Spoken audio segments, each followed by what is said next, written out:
অনেকের মনে অনেক সময় প্রশ্ন জাগে, এই জগন্নাথ দেবের রথযাত্রা কিভাবে এলো আমাদের মাঝে।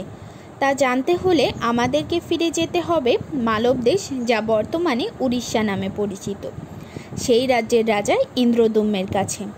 কেননা রথযাত্রার সূচনা হয়েছিল এই রাজার হাত ধরেই। পদ্মপুরাণে এর বর্ণনায় পাওয়া যায় এই রাজার হাত ধরে রথযাত্রার ইতিহাস। তখন সত্যযুগ। মালব দেশের রাজা ইন্দ্রদ্যুম্ন ছিলেন শ্রীহরি তথা বিষ্ণু ভক্ত। তিনি গড়ে তুলেছিলেন জগন্নাথ ধাম তথা শ্রীক্ষেত্র নামের পবিত্র মন্দির, কিন্তু মন্দিরে ছিল না কোনো বিগ্রহ। একদিন এক সন্ন্যাসীর আগমন ঘটে রাজপ্রাসাদে। রাজা সেবা যত্নে তুষ্ট হয়ে তাকে বলেন, নীলমাধব ভগবান বিষ্ণুর আর এক রূপ, এর গুপ্তভাবে শবরদের মাধ্যমে পূজিত হবার কথা। নীল পর্বতের ধারেই ছিল শবরদের বসবাস। সন্ন্যাসীর কথা শুনে নীলমাধবের দর্শনের জন্য ব্যাকুল হয়ে গেলেন রাজা। তখন সে ডেকে পাঠালেন তার পুরোহিতের ভাই বিদ্যাপতিকে এবং শবরদের দেশে গিয়ে খুঁজে আনতে বলেন নীলমাধবের মূর্তিকে। রাজার আদেশ অনুযায়ী বিদ্যাপতি গেলেন শবর রাজা বিশ্ব বসুর নিকট। সেখানে একবার জঙ্গলের মাঝে বিদ্যাপতি পথ ভুলে যায়। তখনই তাকে উদ্ধার করেন বিশ্ব বসুর কন্যা ললিতা। যা হবার তাই হলো। বিদ্যাপতি ললিতার প্রেমে পড়ে গেল। এরপর রাজা দুজনের বিয়ে দিয়ে দিলেন। কিন্তু বিদ্যাপতির মাথায় মধ্যে নীলমাধবের দর্শনের চিন্তা সে প্রথম থেকেই ঘুরপাক খাচ্ছিল। সে অনেক বলে কয়ে ললিতাকে রাজি করালো নীলমাধবের দর্শন করানোর জন্য। কিন্তু ললিতার শর্ত ছিল যে তিনি বিদ্যাপতিকে চোখ বেঁধে নিয়ে যাবেন। বিদ্যাপতি গেলেন চোখ বেঁধে, কিন্তু সাথে করে নিয়ে গেলেন জব এর দানা।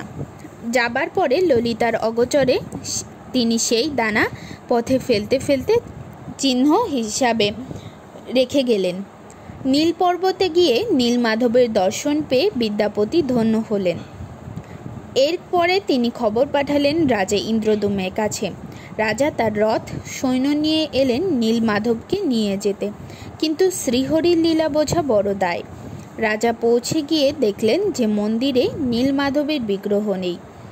যদিও এ নিয়ে বিভিন্ন মত রয়েছে। কোথাও বলা হয়েছে নীলমাধবে নিজে থেকেই লীন হয়ে যান, আবার কেউ বলে থাকেন যে শবরেরা নীলমাধবের বিগ্রহ লুকিয়ে রেখে দেয়। এত দূরে এসেও নীলমাধবের দেখা না পেয়ে ইন্দ্রদ্যুম্ন হতাশ হয়ে পড়েন এবং সিদ্ধান্ত নেন এ জীবন সে রাখবেন না। ঠিক এই সময় আকাশ থেকে এক দৈববাণী শোনা যায়, সমুদ্রের জলে ভেসে আসবে দারুব্রহ্ম কাষ্ঠ, সেই কাষ্ঠখণ্ড থেকেই তৈরি হবে বিগ্রহ, অর্থাৎ নীলমাধবের বিগ্রহ। এরপর রাজা চলে আসলেন তার নিজ রাজ্যে। হঠাৎ এক রাত্রে রাজা স্বপ্নে দেখলেন ভগবান শ্রীহরি তাকে বলছেন, আমি সমুদ্রে ভাসতে ভাসতে তোমার নিকট আসছি।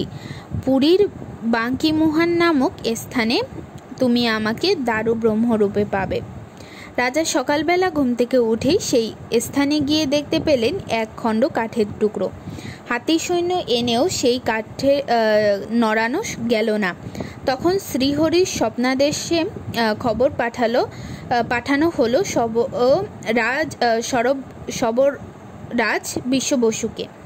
তিনি আসার পর বিদ্যাপতি, রাজা ও বিশ্ব বসু এই তিনজনে মিলে সেই কাঠের টুকরো নিয়ে এলেন রাজার প্রাসাদে। কিন্তু আশ্চর্যের বিষয় হলো সেই কাঠ খোদাই করার মতো ক্ষমতা কারোরই ছিল না। হাতুড়ি বা খোদাই করতে গেলেও তা সম্ভব হলো না, ভেঙে যাচ্ছে বারবার। রাজা তখনই চিন্তায় পড়ে গেলেন। ঠিক তখনই তার কাছে এলেন এক অনন্ত মহারানা নামে এক ছুতর। অনেকের মধ্যে শ্রীহরি নিজেই এসেছিলেন ছুতর হয়ে।